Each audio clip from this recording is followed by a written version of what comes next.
Well, it is 6 p.m. on August 18th, 2026, and I'm going to call the City of Iowa City formal meeting to order. Roll call, please. Alter. Here. Burgess. Here. Harmson. Here. Moe. Here. Saleh. Here.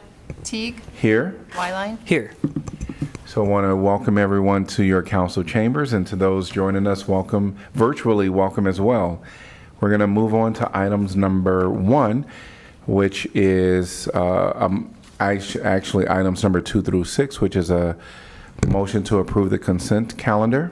So moved, Mo. Second. Alter. Anyone from the public like to address the topic that is on our consent agenda? Seeing no one in person or online, council discussion. I actually wanted to comment on / ask a question about item 5D, the Fire Station 1 and City Hall 3rd floor renovation project. First, it looks like it came in significantly under budget, under the estimated cost at any rate, and I wasn't entirely clear looking at the documents about whether there were pieces that had to just be removed from the project or if this was just a happy moment in construction cost that everything this came was in just under budget. The estimated cost was prepared before the bids were received, and the bids that were received were much lower than we expected. That's the 575. So that was just one of those fortunate circumstances that we don't see too often, but we did in this case. And then there were a few change orders once they got into the work that we decided to pursue, which took it up to the 660.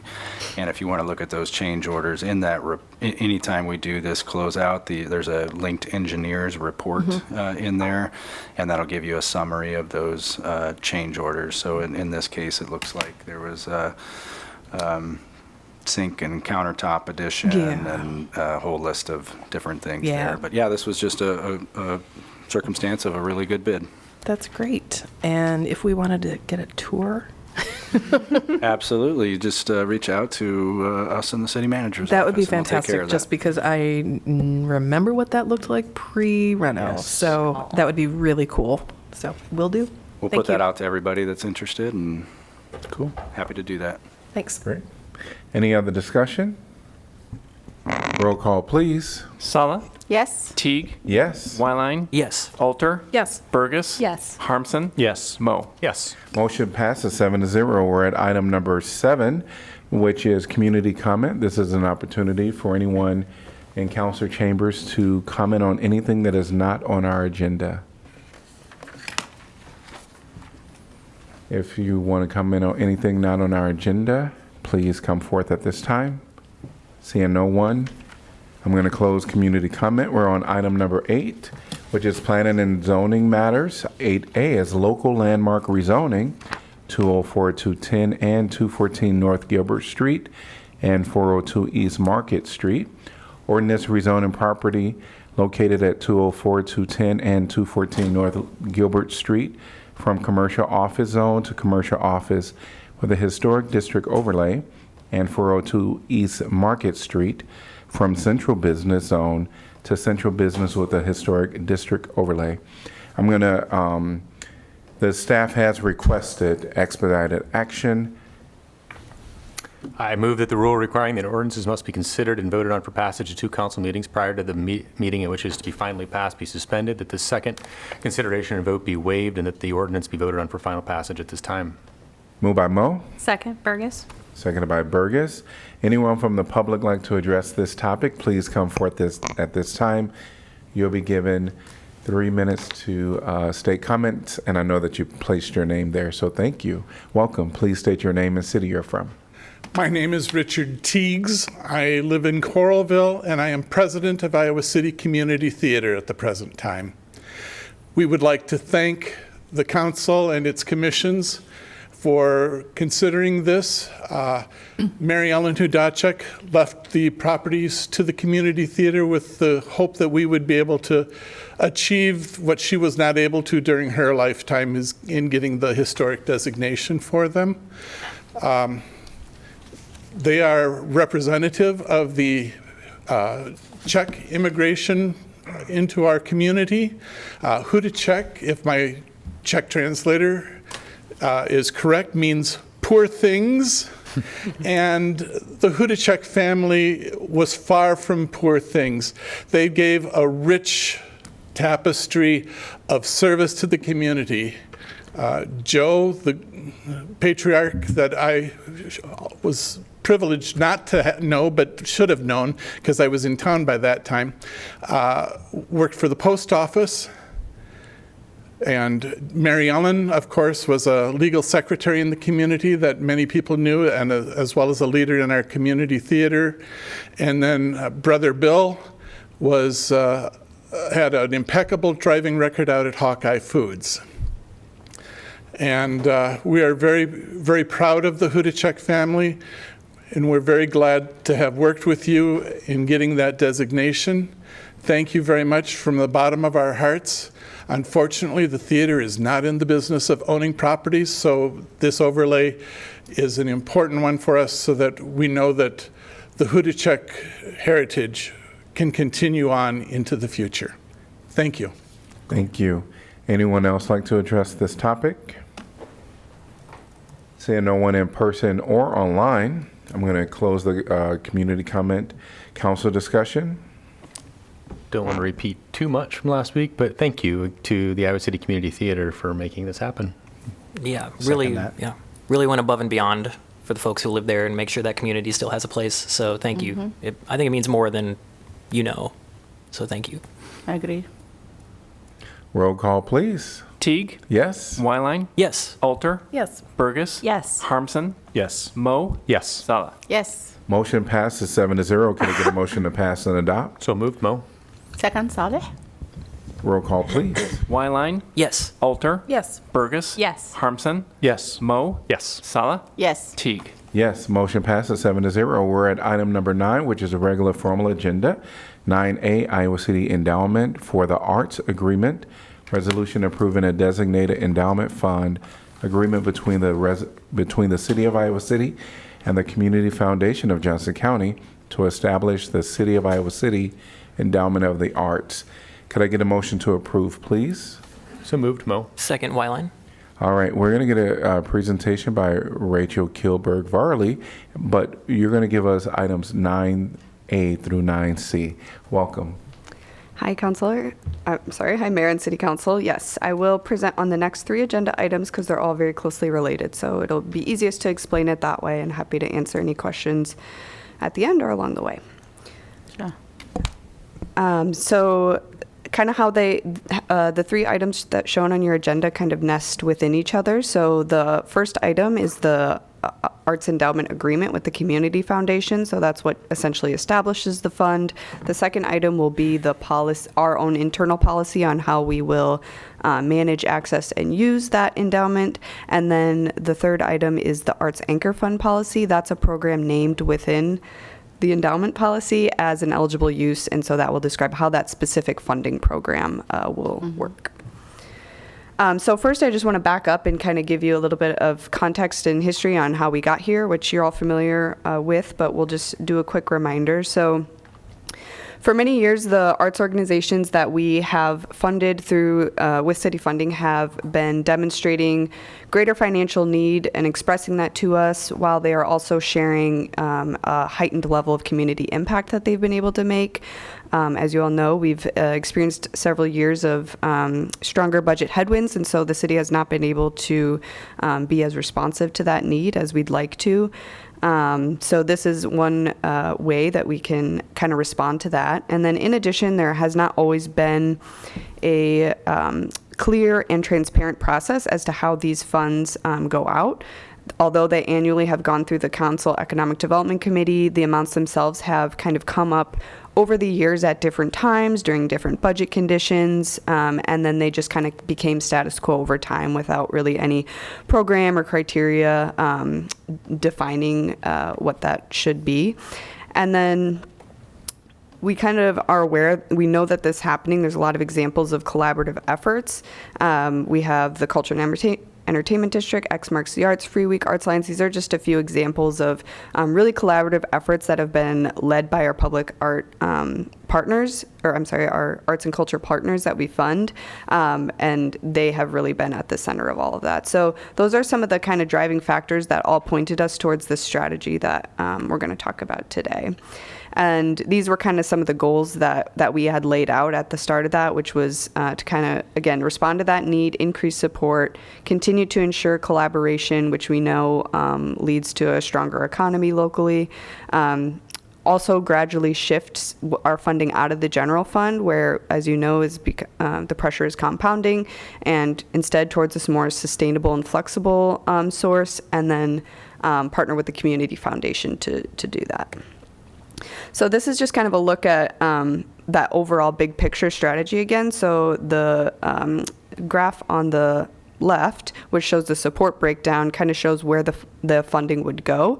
So we have mapped out currently that it would help support administrative support for a new Arts Alliance, this Arts Anchor Fund program, which is those 6 organizations that we fund, and then contributions into the Endowment Fund to seed that and grow that so it can eventually sustain itself over time. And then the chart to your right shows essentially where the money's coming from, so to speak, the funding source. So that's a mix of lost general fund and then eventually endowment drawdown as well. So as you can see, we really focused the lost towards the beginning on contributing to that endowment, and then over time, as we're able to access that, the general fund reliance decreases.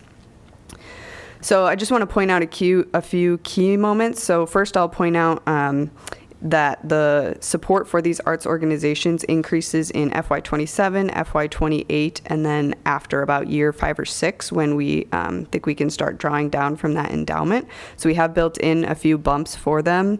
The other thing to note would be general fund reliance ending, again, after we've seeded the endowment at that level we think is appropriate. And then the third I would point out would be once after those first 5 or 6 years, we kind of get to the point where what we are kind of bringing in through our revenue sources is a little bit higher than our current funding commitments. So that's kind of when you see more opportunity to discuss whether that results in increased funding, other programs, or that kind of thing. So this is kind of what that implementation looks like, just again, big picture over the next couple of years. So this current fiscal year 2027, we have built in a 10% across the board increase using lost revenues and based on those revenues for those organizations that we already support. So Film Scene, Summer of the Arts, City of Literature, Riverside, and Englert. That 10% bump is to kind of help them plan ahead, knowing that some of the allocations may change, as we'll talk about.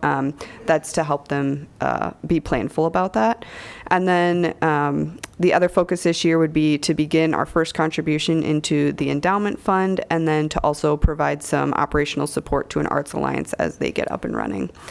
Year 2, again, would be an overall 15% increase in the amount of funds we're putting towards our strategy. We're adding Public Space 1 to that list of anchor organizations, so bumps this up from the current 5 to 6. Yep, got that right. And then we would be reallocating based on the available funds. Continue our endowment contributions, continue our Arts Alliance support as planned. We would follow that for the next few years.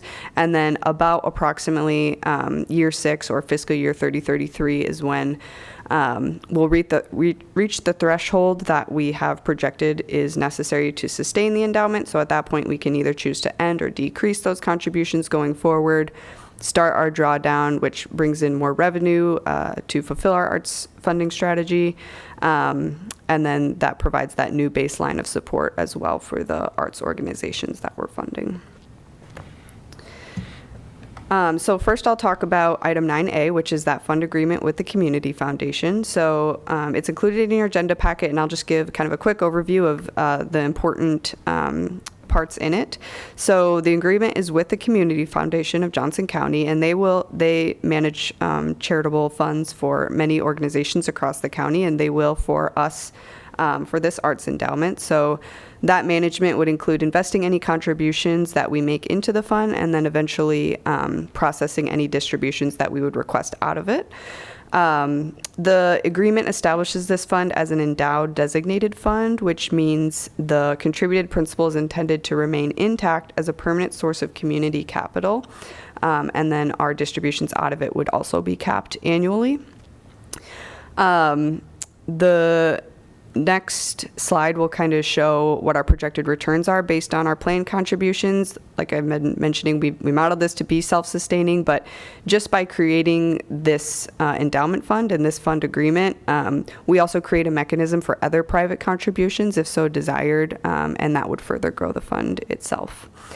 The purpose statement is, again, that charitable purpose statement. It's an important aspect of the agreement as in the sense that it is what broadly defines what this fund is limited to. And so we establish ours to ideally clearly define that the fund is meant to support arts in our community and also provide us a little bit of flexibility in case what those specific investments look like changes over time. And then the fund will be controlled by both the Community Foundation's board-approved internal policies. So they have a spending policy, an investment policy, grant-making, and due diligence policy. And then also through our own internal policy, which is the next item on your agenda. So this is kind of a look at where we project that endowment or how we project that endowment could grow based on our planned contributions. Again, it will all be subject to actual lost revenues, but based on what we think we'll be able to do. These are the assumptions used here is an 8.3% annual return. That's the average over the last 5 years that the Community Foundation has seen. And then it also assumes a 4% annual spending draw, which is what we would cap it at ourselves through our own policy. And then the Community Foundation takes a 1.25% admin fee as well for managing the fund. So that would bring me to my next item, which is kind of our policy, which would be attached to this fund or to this fund agreement. So I'll kind of walk through what's all contained in that policy briefly as well. It will serve essentially as an addendum to the fund agreement. So it will describe to the Community Foundation how we intend to carry out the endowment and as well for them. Section 1 is just the purpose statement, which reflects the purpose statement in that fund agreement. The next section kind of talks about all the governance structure and roles. So City Council will be the final approval stop for the agreement, the policy, and then any annual contributions or distributions from the fund. EDC, all of that would also go to the Council Economic Development Committee before it went to City Council. So very similar to how it does now. They would review and then recommend on to City Council. City staff would be preparing those recommendations for the EDC's review and then just providing administrative support to the fund, documentation, reporting, all of that. And then the city manager would be named the designated authorized representative, which our fund agreement requires. And then, of course, the Community Foundation would be the one holding and investing that endowment fund. So this next section kind of lays out what our planned contribution schedule and triggers for accessing the fund would be. So we have established a minimum fund balance threshold of about $2 million, and that is set based on the amount that we believe is necessary to maintain longevity of the fund at the funding commitments that we anticipate. So it can accomplish all that we plan to with the fund, kind of what I showed you on those first slide with the two charts. So under this policy, we would not be able to draw from the fund unless the fund balance hits $2 million. Again, this is our own internal policy, not that of the Community Foundations. So they would operate in accordance with that as well. And if it were for any reason to ever drop below $2 million, even if we had already been drawing out of it, we would, again, take a break and not be able to draw out of that fund. So our model kind of shows that we would probably begin drawdown and hit this minimum or be above this minimum threshold in fiscal year 33. Even if we hit it early, I think for the longevity of the fund, our intent would still be to stick with those at least first 5 years of planned contributions. And then the annual spending draw rate is capped by the Community Foundation at 5% of the fund's balance. Our policy implements a 1% lower cap at 4%, and so we're a little bit more conservative, but again, that's modeled based on all the competing priorities of making sure we're trying to grow the endowment while also accessing funds as soon as feasible, getting those back out into the community, and creating that long-term sustainable mechanism. So the next category would be those distribution categories. So these are all would be considered eligible uses of the endowment. And this would be important to, at this time, we won't begin drawing from the fund for many more years. It could be different council members at that time. And so we want to make sure we codify, what our purpose is and our intent are with these funds. So the Arts Anchor Fund are those 5 existing organizations that we fund, as well as bringing Public Space One. So that's the next agenda item I'll provide more detail on. The Arts Alliance is currently in their early stages of formation. And the city, I should say, was an engaged partner throughout that entire process, and to ensure what we anticipate would be the community benefit of that alliance, we had proactively planned for some administrative support funds through this endowment as well. And then the third category just provides us some flexibility for other uses or needs that may come up. The annual process will look pretty similar to what you have been used to with the funding we do provide now. So today you're just kind of adopting the framework for all of it, and then through this next budget process is how you'll see this play out. So we'll work with the organizations to review past performance, collect kind of their new requests and all of that in the summer and fall. We will prepare a recommendation for you through your budget process of how much to contribute and or distribute, which would come later from the endowment. Council EDC would review and presumably forward that on to recommendation for the City Council. Through your budget process, you would approve that, but then we would also do a separate resolution just for really clear and transparent tracking. And then in May or June, we would submit either those distribution requests to the Community Foundation, or as lost revenues are received. We haven't quite figured out what that cadence of contributions would be, but probably semi-regularly throughout the year as we kind of bring that revenue in. I have a quick question. Yes. If that's cool, before I forget. You said, I think going back in the additional uses from the endowment could be towards like public art projects. What is the current funding mechanism for the public art projects, and is that being like taken over, or is this an addition? At this time, there's no intended changes to the public art program budget, so Okay. that's about, may say, $53,000, and that comes out of the general fund. Okay. Yeah. An example of that could be, a large restoration project, or a large, like one-time opportunity type of project that couldn't be funded with such a small budget.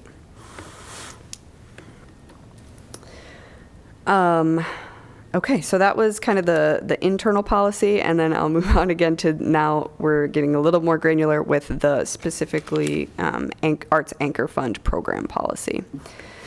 So again, I'll kind of walk through this. The Arts Anchor Fund is that primary funding program of the endowment. So this is really kind of, you can think of it as more of a formalization of that funding you currently provide to those 5, now 6 organizations.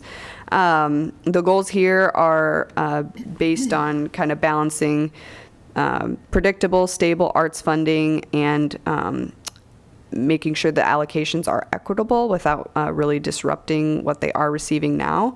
We based this off of some examples from other communities. Bravo in Des Moines, which is their regional arts council, is one example who provides a program very similar to this. And so that was recommended by many of the arts organizations we fund to look to, and we did that. And then we also worked really closely with the arts organizations throughout the process to collect their feedback and incorporate that to make sure it made sense for everyone. So again, just a reminder of the goals, really working towards stability, predictability, and then measurable benefit, making sure that the community benefit for the funding we're providing to these organizations is more clearly and transparently identified each year.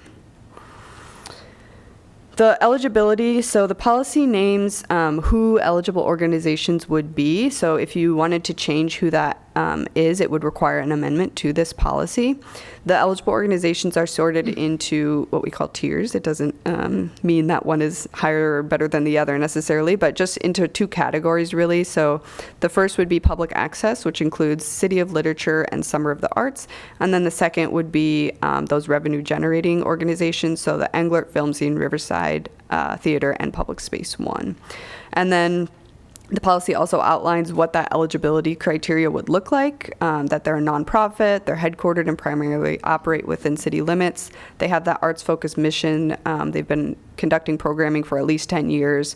And then importantly, they're operating at a scale and a community role consistent with kind of that institutional and arts anchor role that and focus of this program that we believe. So just a note that even if an organization were to meet this eligibility criteria, that wouldn't necessarily make them automatically eligible for funding under this program. Again, we would have to amend them into the policy if you wished to include another organization.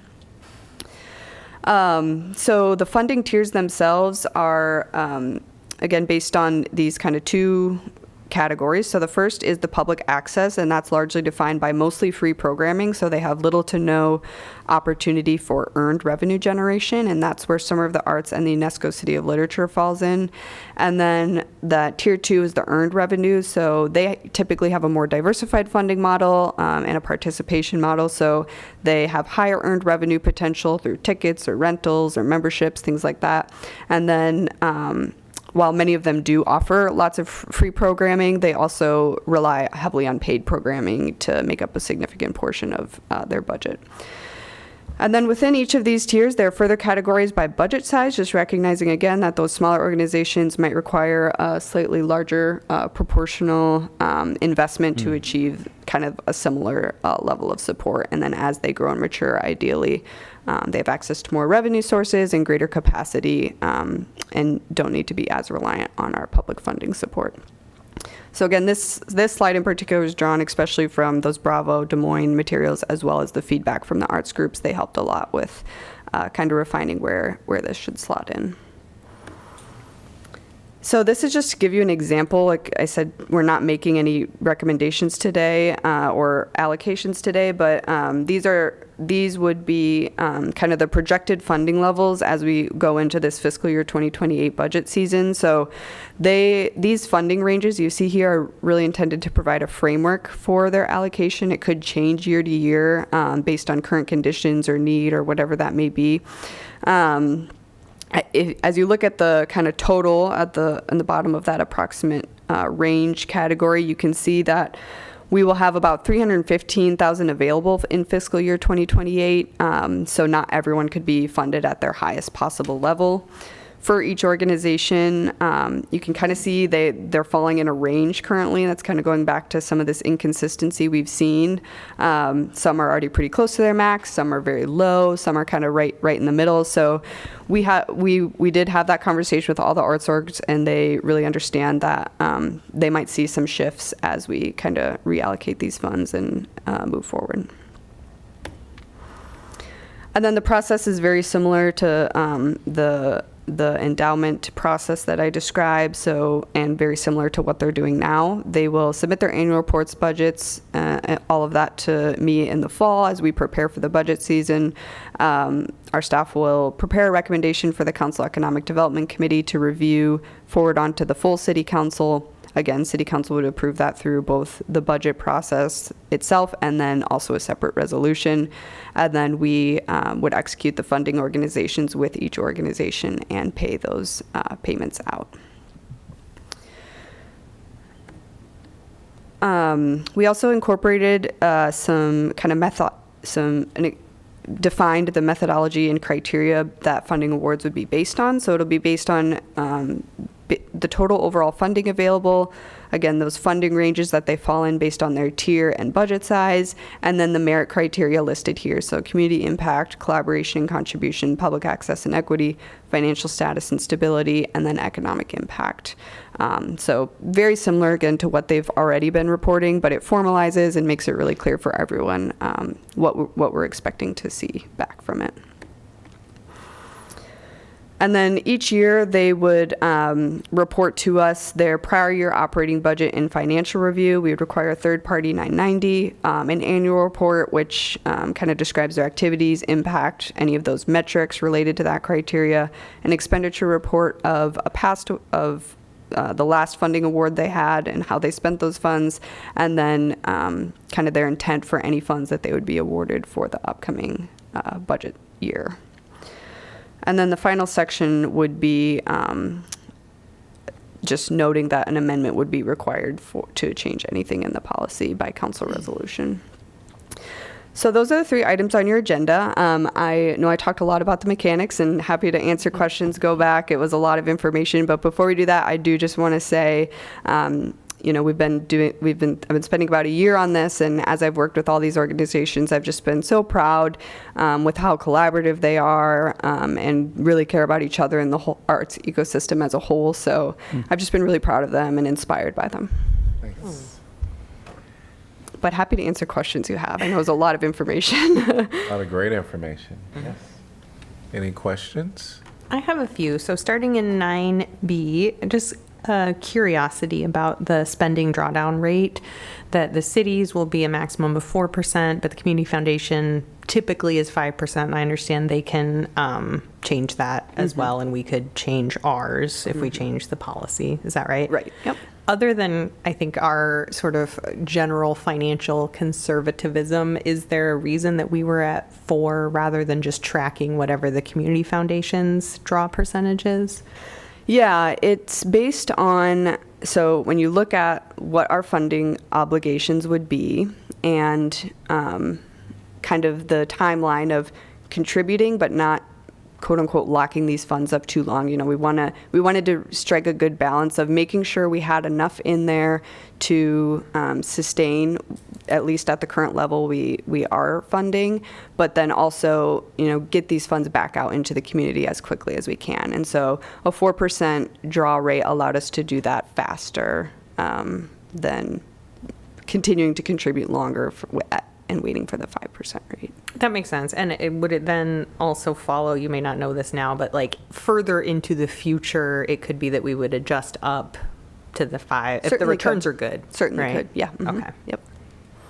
I have more questions. Go right Keep ahead. going. Okay. You said on the tier 1 and the tier 2, the different types of organizations. I think you mentioned that the organizations themselves had input as far as who counts as what. Is that right? And also that the council would need to amend that list to add any new organizations.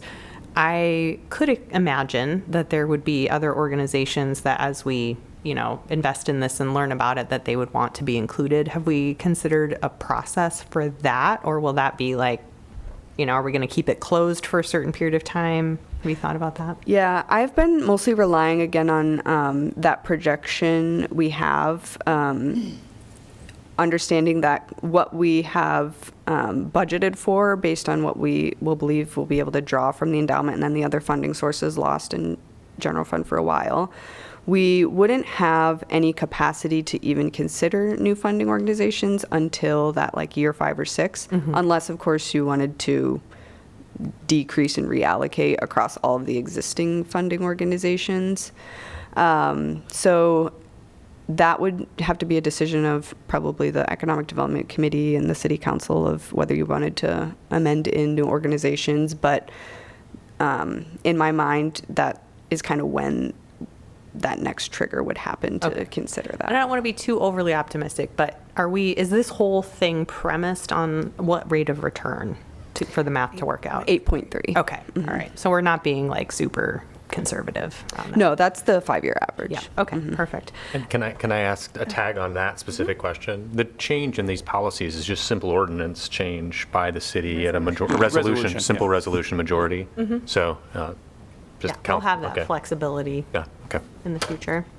And then the merit part of so there's the ranges of percentages for the different tiers, and you know they're sort of like the harder data, but then like the merit metrics, is that mostly coming through like the annual reporting? Like, are there specific statistics that we're telling these organizations this will help with your merit-based, if that makes Yeah. sense. I don't know if that's a clear question. Yeah, no, at this time, our funding agreement just requests performance metrics based on those criteria. So it doesn't define specific performance metrics.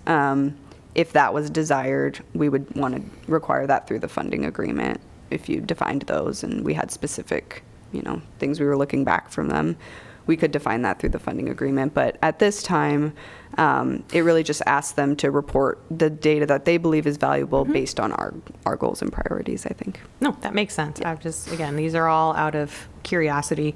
And then the aspect for the reporting, my understanding from having served on EDC before and how we've made these allocations is that this is often like a consistent operational support kind of spend. Like, the organizations, they're not guaranteed to get this money, but it's a hope that there's going to be few strings attached or no strings attached. And, now there's even more of a framework of what they might expect.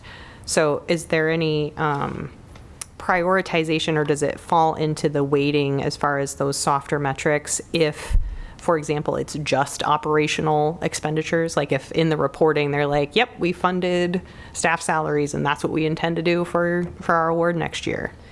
We will ask them to show how the requested funds will be contributing to some sort of public benefit. And so whether that's, a free program that they run or, can't think of another example, an event they do. So somehow tying that request to that, and that could look a lot of different ways. Staff time is spent on that and all of that. So we will still want to see through the funding agreement and their reports, we kind of want to get an idea of how their funds were spent and if it aligns with our intent. But it's not the kind, It won't be about for a specific event project or something. Yeah. Okay, great, thank you. Cool. So as I understand it, this creation of this mechanism, which is, being city funding, lost funding, but also opens up the avenue of if people want to do private donations, it opens up that possibility, right? Yep.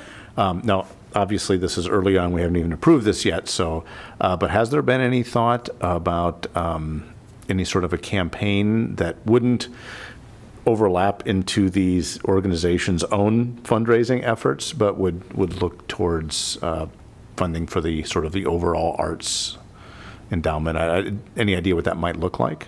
Well, through the Arts Alliance process, that was a big topic of discussion. And of course, many of the organizations in our community draw from a small pool of donors. And so there was concern about cannibalizing or any of those donations. And so that was a strong priority of them, is they really wanted to focus on collaboration over competition. And so that was one of the reasons why our focus, again, was on creating this to be self-sustaining just with our contributions. If there are private donors, that's great. I don't think our intent would be to go out and run like a fundraising campaign or anything like that.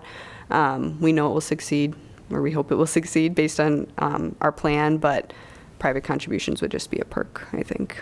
Sure. And so the percentage payout then, so let's just say angel donor kicks in an extra $1 million, all of a sudden 4% equals a bigger total amount going out to the organization. So it does have that nice, not a deep impact on one area, but a broad impact across some really critical local arts organizations. Yeah, absolutely. Cool. Thank you. Thank you. Okay, thank you. All right. Anyone from the public like to address this topic? If so, please step up to the podium. I don't see anyone online and no one present here. Council discussion. I'm so sorry. How inappropriate is it of me to ask a question that I just came up with? I'm so sorry, Rachel. Yeah. I have a question.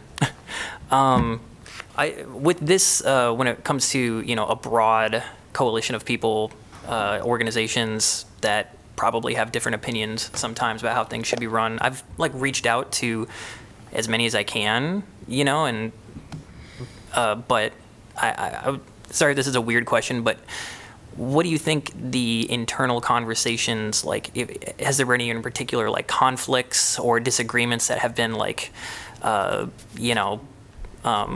ironed out, or is there any like point that we should know about? Like maybe some folks think this way or this way. I don't think anything comes to mind. Okay. Like I said in my final comments, I've been really impressed by just the level of collaboration. I think there's been a really strong understanding. I've, of course, had many meetings with the arts organizations that we already fund, but as it's gotten out into the community, other organizations have reached out and wanted to learn more. And, you know, as I've talked through our strategy with them and kind of talked to them about like what those future opportunities could look like, I think there was a strong understanding of just like the trade-offs we're working in currently and what's available and what future opportunity could look like. Yeah. Does that answer your question? Yeah, I guess maybe, you know, it would be if, you know, we voted on this and then after the fact, you know, an organization or whoever involved would be like, that was, you know, like reached out and said, I wish you would have done it this way. I guess just wanted to know if you had heard anything. Yeah, nothing comes to mind. Okay. Yep. Thank you. All right, roll call, please. Alter, Yes. Burgess. Yes. Harmson, Yes. Mo. Yes. Sala, Yes. Teague, Yes. Wyline. Yes. Motion passes 7-0. 9B, Iowa City Endowment for the Arts Policy Resolution adopting the City of Iowa City Endowment for the Arts Governance and Distribution Policy. Could I get a motion to approve, please? So moved, Whiteline. Second, Alter. All right, moved by Wyline, seconded by Alter. The presentation was done already. Anyone from the public like to address this topic? Seeing no one in person or online, council discussion. I think this is probably the item that we had the most discussion at EDC, but I think it's something also understanding that every council is going to have a little bit of flexibility on how we balance the certainty of getting those funds out, but also compliance and flexibility. And I trust us Yep. and future councils to do that. I really like the idea and wish to see like how this is going to like be successful ideas, and we can apply the same thing in different kind of aspect that we need for something else. Yeah. Roll call, please. Burgess, Yes. Harmson, Yes. Mo. Yes. Sala, Yes. Teague, Yes. Wyline, Yes. Alter. Yes. Motion passes 7-0. 9C, Arts Anchor Fund Program Policy. Resolution adopting the Iowa City Arts Anchor Fund Program Allocation Methodology and Distribution Policy. Can I get a motion to approve, please? So moved, Mo. Second, Saleh. Moved by Mo, seconded by Saleh. And this presentation was also done within 9A. Anyone from the public like to address this topic? Seeing no one in person or online, council discussion. Roll call, please. Harmson, Yes. Mo. Yes. Sala, Yes. Teague, Yes. Wyline, Yes. Alter, Yes. Burgess. Yes. Motion passes 7-0. Item 10 is announcements of vacancies previous. 10A, we have Human Rights Commission, one vacancy to fill an unexpired term.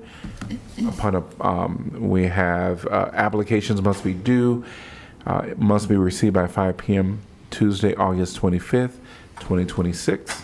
Airport Zoning Board of Adjustment, one vacancy to fill a 5-year term.